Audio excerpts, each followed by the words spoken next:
আসসালামু আলাইকুম। Oppo A5 Pro এটা আমার দোকানে এই প্রথম সেল হচ্ছে। তো এটা আমার একটা ছোট ভাই ওপ্পো A18 এক্সচেঞ্জ করে ওপ্পো A5 Pro নিচ্ছে।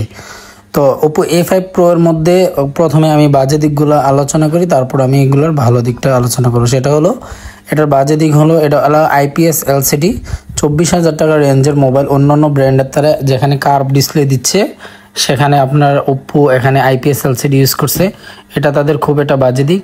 তারপর দ্বিতীয় যে দিকটা সেটা হলো এটার প্রসেসরটা তত একটা হাই দেয় নাই। আর আপনার যদি এটা ভালোর দিক বিবেচনা করেন সেটা হলো, আর এটার ভালো দিক অনেকগুলো ভালো দিক আছে। সেটা হলো প্রথমত হলো এটা ওয়াটারপ্রুফ সেট, যেখানে অন্যান্য ব্র্যান্ডের তারা ওয়াটারপ্রুফ দেয় নাই। আপনার এখন বর্তমানে রিয়েলমিতেও ওয়াটারপ্রুফ দেওয়ার চেষ্টা করতেছে। আর এটার বডিটা অনেক স্ট্রং করছে। তারপর আপনার এখানে 5800 mAh ব্যাটারি ব্যবহার করছে। তারপর আরেকটা হলো এখানে 45 ওয়াটের ফাস্ট চার্জিং ব্যবহার করা হয়েছে। এ তো ভালো খারাপ মিলেই মোবাইল, কিন্তু এটা ইউজ যদি আপনি ভালো, এর থেকে অন্যান্য ব্র্যান্ডের যারা মোটরোলা সেট আছে GT5 ওইগুলো ভালো। তারপর অন্য আরও ব্র্যান্ড আছে নোট 13 MI এর, ওইগুলোও ভালো যেহেতু অ্যামোলেড ডিসপ্লে। কিন্তু এটা IPS ডিসপ্লে দেওয়াতে আমার একবারেই পছন্দ হয় নাই। এখানে যদি অ্যামোলেড ডিসপ্লে ব্যবহার করা হতো তাহলে হয়তো আরও ভালো হতো। তো যাই হোক, এটার ক্যামেরা অনেক সুন্দর। আর আপনার এটাতে যদিও তার একটা কেস দিয়ে দিছে, এটা 8GB র্যাম 128GB স্টোরেজ।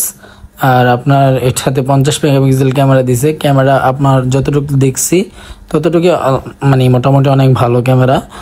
আর যেহেতু 25,000 টাকা বাজেটের ফোন, এই বাজেটে আপনার অল ওভার পারফরমেন্স যদি চিন্তা করেন তাহলে এটা বেস্ট ফোন না। শুধু ওয়াটারপ্রুফ আর ইডেইয়া মোবাইল চালানোর জন্য কিন্তু মানুষ মোবাইল চালায় না। মোবাইল আপনার যদি ইউজ করে যদি মজা না পান, এটা যদিও আমি 5 মিনিট ব্যবহার করছি, 5 মিনিটে তত একটা ভালো ব্যবহার করা যায়নি। যদিও হয়তোবা পরে হয়তোবা আপডেট আসলে ঠিক হয়ে যাবে, সব কিছু হয়তোবা ফাস্ট কাজ করবে। এটা ডিসপ্লেটা আমি সবসময় অ্যামোলেড ডিসপ্লে চালাই মজা পাইছি, কিন্তু এখানে IPS ডিসপ্লে চালায় তেমন একটা মজা পাইনি। কিন্তু সেটটা অনেক ভালো, যাদের ফ্যামিলির মধ্যে ইডাইটি করার অভ্যাস আছে, পানিতে ফালে দেওয়ার অভ্যাস আছে, বাচ্চারা শিশু করে দেওয়ার অভ্যাস আছে, তাদের জন্য এটা বেস্ট ফোন।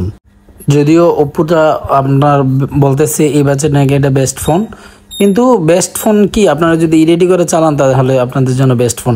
কিন্তু এখানে যেটা এই কালারটার মধ্যে আপনার লেদার ব্যবহার করা হয়েছে, হালকা ময়লা লাগলে এই ময়লাটা সহজে উঠবে না। তো আমি বুঝলাম না এটা বেস্ট ফোন হয় কিভাবে, এটার মানে কোনো দিকই আমার ভালো লাগতেছে না।